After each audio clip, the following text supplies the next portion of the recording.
warahmatullahi wabarakatuh. Berjumpa lagi dengan Bunda Haya Afranur Afifah dalam pembelajaran prakarya untuk kelas 7. Bagaimana kabar kalian semua? Semoga sehat selalu ya. Tetap jaga protokol kesehatan dengan cara mencuci tangan sesering mungkin. Kalau keluar, membawa hand sanitizer digunakan, terus pakai masker juga. Jangan sampai kalian lepas masker ya. Semoga kita semua selalu diberikan kesehatan oleh Tuhan Yang Maha Esa.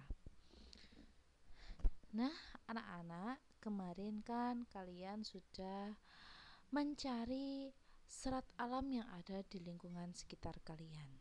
Sekarang mari kita bahas kembali serat alam itu yang bagaimana sih?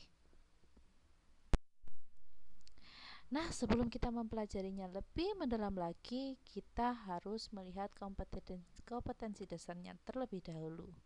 Di sini untuk pelajaran prakarya, kompetensi dasar 3.1, memahami desain, pembuatan, dan pengemasan karya bahan alam berdasarkan konsep dan prosedur.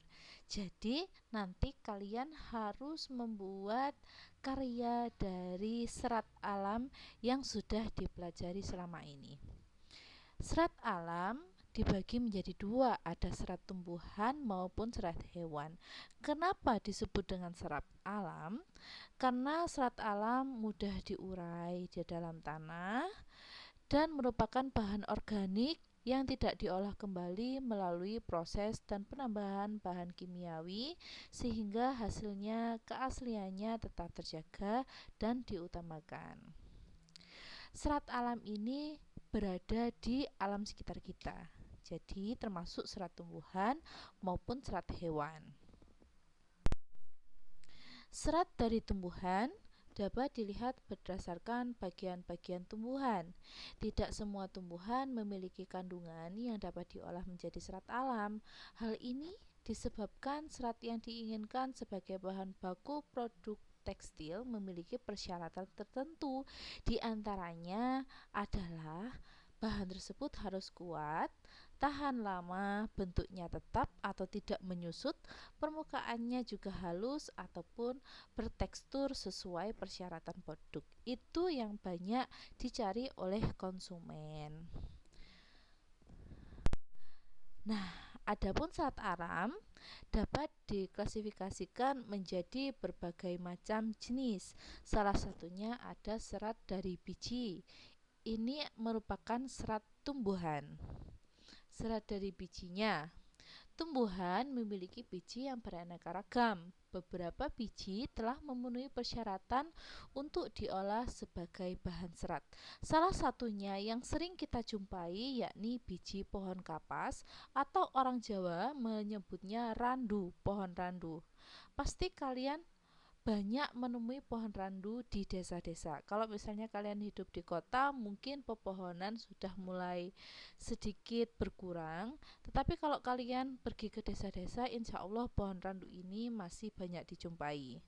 Kenapa? Karena pohon randu ini sangat bermanfaat bagi manusia. Contohnya, biasanya masyarakat di sekitar kita memanfaatkan isi dari pohon randu itu yang berupa gumpalan-gumpalan serat seperti kapas yang dijadikan sebagai tempat tidur isian dari kasur. Begitu, itu yang sering kita jumpai. Contohnya gambarnya ada di sebelah kanan bawah. Nah, yang paling banyak dijumpai di sekitar kita. Pasti kalian pernah menemukan kasur seperti ini dan itu isinya mesti dari buah randu atau pohon kapas.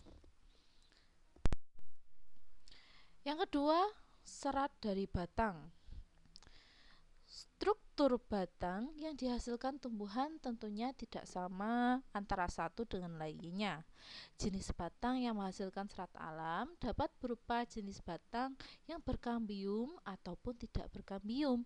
Maksudnya yang bergetah atau yang tidak bergetah. Begitu. Kalian tahu getah kan? Getah kalau orang Jawa nyebutnya ini pulut. Nah, seperti itu. Telutuh. Nah, seperti itu ya. Di situ ada gambar, ada serat dari batang anggrek, ada serat dari batang melinjo, ada serat dari batang mahkota dewa, ada serat dari batang beringin. Itu yang sering dijumpai tumbuh-tumbuhan yang ada di sekitar kita. Di situ juga ada contohnya. Rata-rata serat dari batang ini berupa anyaman ya. Coba ada yang dibuat sebagai alas, ada yang dibuat sebagai alas meja, terus tas juga. Wah, banyak sekali ya manfaatnya ternyata. Selain itu juga ada serat daun. Tumbuhan yang dapat diolah sebagai bahan serat dari daunnya tidaklah banyak. Ini hanya tertentu saja. Namun, banyak orang yang memanfaatkan serat dari daun sebagai bahan baku produk tekstil. Contohnya, serat dari daun mendong, serat dari daun nanas, dan serat dari daun pandan berduri. Mungkin yang sering sekali kita jumpai yakni serat dari daun pandan. Itu di atas ada tas produksi dari serat daun mendong, ada sandal dari daun nanas, ada dompet dari serat daun pandan. Wah, di sini ternyata rata-rata serat dari tumbuhan, terutama dari pohonnya atau daunnya, sering sekali digunakan sebagai produk anyaman ya. Selain serat dari daun, di sini juga ada serat dari buah. Tumbuhan yang memiliki buah sangat banyak dan beragam. Namun, yang menghasilkan buah yang dapat diolah menjadi bahan serat alam tidaklah banyak. Buah yang sudah dimanfaatkan sebagai bahan serat adalah kelapa. Buah kelapa memiliki sabut yang melapisi buah. Sabut tersebut telah banyak digunakan sebagai bahan serat. Contohnya, ada gantungan kunci dari bahan serat. Ada juga tali dari bahan serat. Dan yang paling sering sekali kita jumpai yakni sapu dari bahan serat sabut kelapa. Iya kan?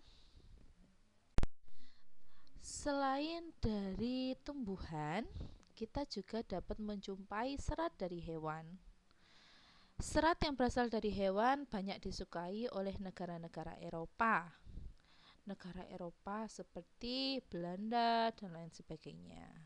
Serat tersebut memiliki tekstur yang lembut dan halus.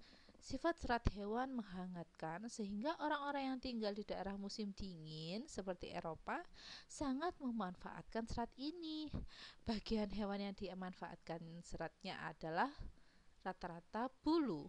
Bulu hewan yang paling banyak diolah sebagai bahan baku serat produk tekstil diantaranya stapel dan filamen. Kalian tahu nggak stapel dan filamen itu seperti apa? Mari kita lihat contohnya. Serat dari stapel. Stapel merupakan serat yang berbentuk rambut hewan yang disebut dengan wool. Contohnya domba, alpaka, unta, kashmir, mohair, kelinci, dan vicuna. Rambut hewan yang paling banyak digunakan adalah wool dari bulu domba. Kalian bisa menjumpai banyak baju atau jaket dari bulu domba yang dapat menghangatkan tubuh manusia.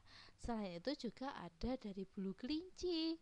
Seperti contoh di bawahnya, itu ada rompi atau baju dari stapel hewan kelinci. Kasihan ya, lucu-lucu. Tapi mereka sangat bermanfaat bagi manusia, terutama bulunya.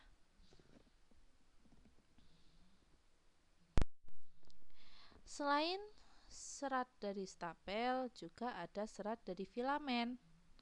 Maaf ya, di situ tulisannya salah. Maksudnya serat dari filamen, bukan stapel. Filamen merupakan serat yang berbentuk jaringan. Contohnya adalah serat yang berasal dari larva ulat sutra yang digunakan untuk membentuk kepompong. Kepompong inilah yang merupakan serat lalu dipintal menjadi benang. Jadi karena proses produksinya sangat membutuhkan waktu lama, maka serat dari ulat sutra ini terhitung sangat mahal harganya. Nah, itulah anak-anak karakteristik dari serat alam baik serat tumbuhan maupun hewan. Nah, sekarang tugas kalian untuk mencari atau memilih salah satu serat yang akan kalian pilih nantinya. Terus kalian harus mendeskripsikan bagaimana cara pengolahan dari bahan serat kalian. Misalnya, contohnya, kalau kalian memilih serat serabut kelapa, kalian ingin membuat gantungan kunci. Jadi dari proses pengambilan serabut kelapa itu, pemintalan serabut kelapa itu, dan cara proses untuk membuat serabut kelapa itu bagaimana? Begitu. Kalian harus menjelaskan rinci dari tahap awal sampai tahap akhir. Nanti tugasnya dikumpulkan sebelum hari Senin ya. Sebelum hari Senin. Semoga materi hari ini dapat bermanfaat bagi kita semua. Intinya, untuk prakarya hari ini, ternyata serat dari alam sangat bermanfaat bagi kita semua, bagi kehidupan manusia. Maka dari itu kita harus bisa menjaganya walaupun kita memanfaatkannya, dan kita tidak boleh merusak semua yang ada di alam sekitar kita. Dari Bunda hari ini, terima kasih. Assalamualaikum warahmatullahi wabarakatuh.